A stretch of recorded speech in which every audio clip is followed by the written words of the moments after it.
Bismillahirrahmanirrahim. Alhamdulillahirabbil alamin. Salatu wassalamu ala Rasulillah ma ba'd. Allahumma anfa'na bima 'allamtana wa 'allimna ma yanfa'una wa zidna ilman.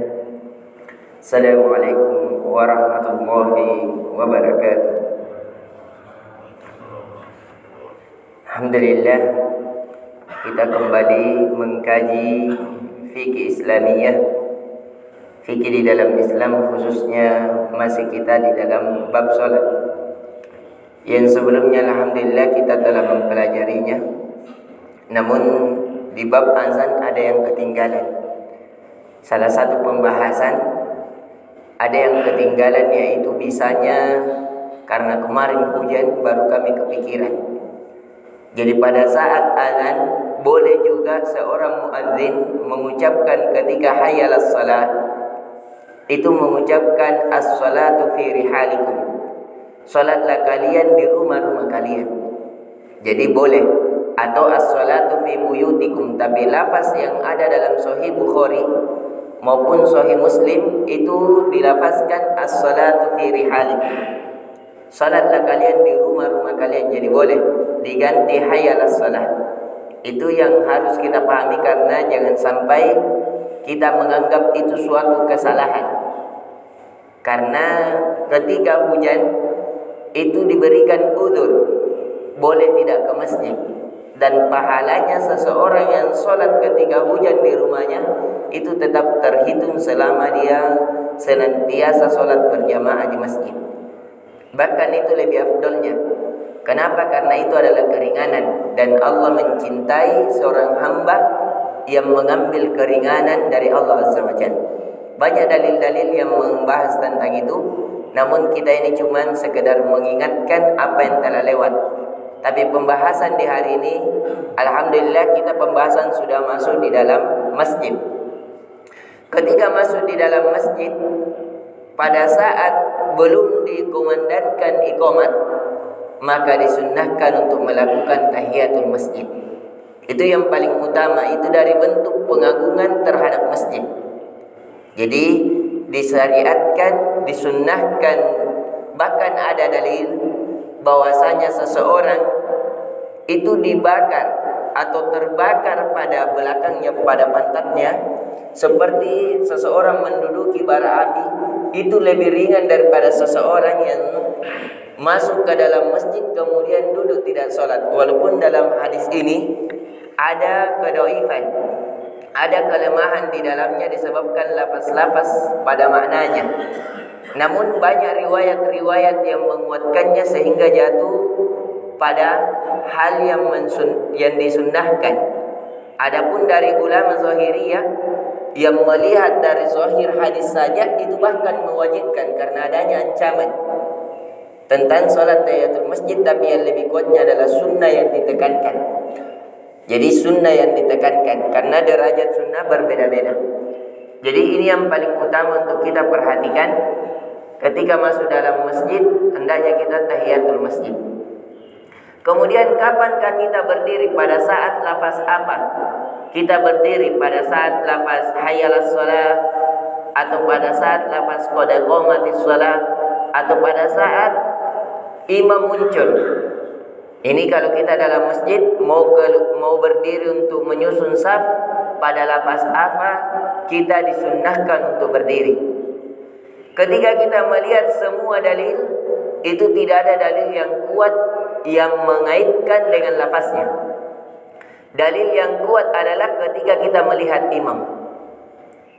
Jadi Bilal biasanya itu tidak iqamat kecuali setelah melihat Nabi sallallahu alaihi wasallam. Jadi nanti Bilal melihat ke muka Nabi, Nabi mengangguk, artinya mengiyakan. Itu kode bahwasanya iya. Dirikan iqamat, sehingga Bilal iqamat. Maka dari itu, hak yang paling berhak menetapkan bahwa iqamat itu adalah imam. Adapun seperti yang kita pakai ini adalah waktu, ini cuma kesepakatan ijtihadiyah. Hal yang dipikirkan maslahat kemudian disepakati oleh kaum muslimin, tapi itu bukan sumber hukum syar'i secara mutlak. Karena makanya kita melihat setiap masjid beda-beda waktu antara azan dan iqamahnya. Ada masjid mungkin 7 menit, ada 10 menit, ada 15 menit. Kalau Masjidil Haram 25 menit. Beda-beda. Kenapa? Karena dia bukan sumber hukum yang mutlak paten seperti itu. Yang paten itu adalah hak imam. Adapun azan haknya muazzin. Sedangkan hak iqamah adalah haknya imam. Makanya keputusan untuk iqamat, kalau ada orang sholat misalnya masih sholat, biar habis waktu. Tapi kalau imam katakan tunggu sampai selesai dia sholat, maka wajib ditunggu. Makanya di sini perlu kita perhatikan, di setiap segala maslahat dalam agama pasti ada pemimpinnya agar menghilangkan perpecahan. Jadi harus kita perhatikan bahwasanya hak iqamah adalah hak imam. Tapi kalau kita sudah memiliki begini, maka masuk dalam kaidah al-muslimu ala syurutihi. Seorang muslim yang lain dengan yang lainnya itu tergantung kesepakatannya. Karena kita sepakati begini pakai 10 menit, maka hendaknya seorang makmum juga harus tahu diri. Oh, tinggal misalnya 2 menit, masih bisa saya sholat. Tinggal 1 menit, oh sudah tidak cukup untuk sholat 2 rakaat. Maka tidak apa-apa. Dia tidak sholat di masjid, nanti sampai di rumahnya dia sholat sunat qobliyah subuh misalnya, boleh. Mengkodok namanya. Dan itu pernah dilakukan oleh Nabi. Bahkan Nabi mengkodok pas pada saat sudah matahari terbit. Karena pernah Nabi di suatu perjalanan dia memerintahkan Bilal agar dia tidak tidur supaya tidak telat sholat subuh. Qadarullah, Bilal tertimpa ngantuk yang sangat berat, sehingga tidak ada yang membangunkan Nabi bersama Bilal kecuali matahari yang menyengat. Artinya dia sholat subuh pada saat matahari menyengat. Akhirnya Nabi langsung melakukan 2 rakaat sebelum fajar, kemudian sholat fajar. Itu dibolehkan dikodok, karena sholat 2 rakaat sebelum fajar itu sholat yang paling dijaga oleh Nabi hingga akhir hayatnya. Jadi yang pertama, hak iqamat adalah hak imam. Kemudian merapatkan saf. Maka dari itu biasanya kata Nabi sallallahu alaihi wasallam dari Anas bin Malik radhiyallahu anhu, qala Rasulullah sallallahu alaihi wasallam, "Sawwu sufufakum fa inna taswiyatas sufufi min tamamis shalah." Ini dari Anas. Anas ini masih kecil. Ini menunjukkan pada saat ini Anas bin Malik ini masih kecil. Menunjukkan bolehnya anak kecil pada satu saf. Tidak mungkin Anas mendengar kalimat ini dari Nabi sedangkan dia di belakang, tidak. Pentingnya boleh.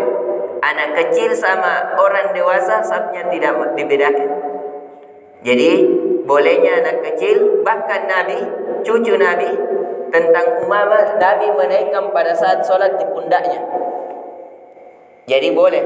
Nabi saja pas dia seorang imam menaikkan cucunya Umamah itu di pundaknya. Tapi pada saat ruku Nabi turunkan dari pundak, kemudian melanjutkan rukunya. Pada saat berdiri tegak Nabi naikkan kembali di pundaknya. Dan pada saat sujud biasanya Umamah itu naik ke atas Nabi. Akhirnya Nabi memperpanjang sujudnya hingga merasakan kenyamanan ini cucunya, kemudian dia bangkit dari sujudnya. Jadi ini yang paling utama untuk kita perhatikan. Tapi kalau kita atur anak-anak di belakang itu tidak menjadi masalah. Itu tergantung dari kesepakatan kita lagi. Tapi sekali lagi kita membahas tentang hukum-hukum syar'i, bagaimana lebih anunya. Tapi lebih bagusnya kalau ada bapaknya, maka di samping bapaknya itu tidak dipermasalahkan. Bahkan itu lebih aman. Karena anak-anak kalau sama anak-anak juga bisa menjadi ribut. Tapi kalau kita pencarkan setiap satu anak sama orang tuanya menjaga, maka itu lebih mendatangkan keamanan. Kemudian safnya ini kalau 2 orang, 1 imam 1 makmum, maka bersampingan. Kalau 2 orang bukan, 1 di belakang 1 depan. Ini kesalahan banyak di masyarakat kita.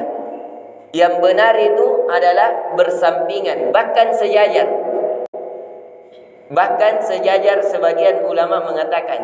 Ada yang mengatakan berbeda sedikit sekali, sehingga nampak mana imam, mana makmum. Tapi yang lebih benarnya sejajar. Karena pernah Ibnu Abbas radhiyallahu an bermalam di rumah Zainab radhiyallahu anha. Ini Zainab salah satu istri Nabi. Ketika Nabi salat malam, ini Ibnu Abbas karena dia masih kecil, umurnya sekitar 9 tahun. Melihat Nabi salat malam, akhirnya dia juga ikut-ikut salat malam. Dia berdiri di sebelah kiri Nabi, akhirnya Nabi menarik kupingnya. Jadi Nabi pakai tangan kanan, menarik kuping kanan Ibnu Abbas dan menariknya agar dia berpindah ke sebelah kanan Nabi sallallahu alaihi wasallam. Jadi kalau ada yang berdiri di sebelah kiri itu bisa dipindahkan untuk dia hendaknya pergi ke arah sebelah kanan. Dan bergeraknya ini menjadi dalil bergerak di dalam solat saat dibutuhkan itu tidak dipermasalahkan. Bergerak di dalam solat pada saat dibutuhkan itu tidak dipermasalahkan. Ini terjadi kesepakatan. Kalau ada hajat kita bergerak itu tidak dipermasalahkan. Ini kalau dua orang jadi bersampingan, bukan membelakang. Tapi kalau 3 orang maka di belakang dan di depan. Adapun kalau wanita dan laki-laki, misalnya suami istri yang sholat, maka dia di belakang dan di depan, bukan bersampingan, biar mahram. Ini tata cara saf. Jadi kalau 2 laki-laki, misalnya anak laki-lakinya 1, istrinya 1, berarti anak laki-lakinya bersampingan dengan bapaknya dan istrinya berada di belakang. Lebih dari 2 semuanya di belakang.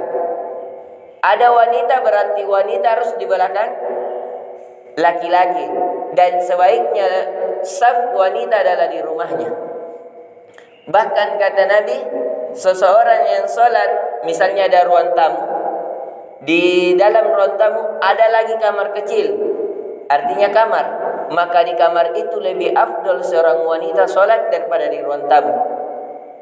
Artinya wanita semakin tersembunyi tempat sholatnya, itu semakin afdal. Apakah dia mendapatkan? Tapi kata Nabi sallallahu alaihi wasallam, la tamna'unna, jangan kalian mencegah wanita-wanita untuk mendatangi masjid. Jadi tidak boleh dilarang. Kalau wanita mau datang ke masjid tidak jadi masalah. Tapi yang lebih afdal di rumahnya. Kenapa? Agar tidak menimbulkan fitnah. Tapi kalau tidak ada fitnah, maka tidak dipermasalahkan. Ini yang perlu kita perhatikan tentang saf-saf. Kalau 2 orang laki-laki sampingan, kalau 3 orang belakangan, kalau wanita langsung belakangan, lebih banyak berarti di belakang semuanya. Semoga bermanfaat tentang saf-saf ini. Lebih dan kurangnya mohon dimaafkan. Subhanakallahumma bihamdik, asyhadu an la ilaha illa anta, astaghfiruka wa atubu ilaik. Assalamualaikum warahmatullahi wabarakatuh.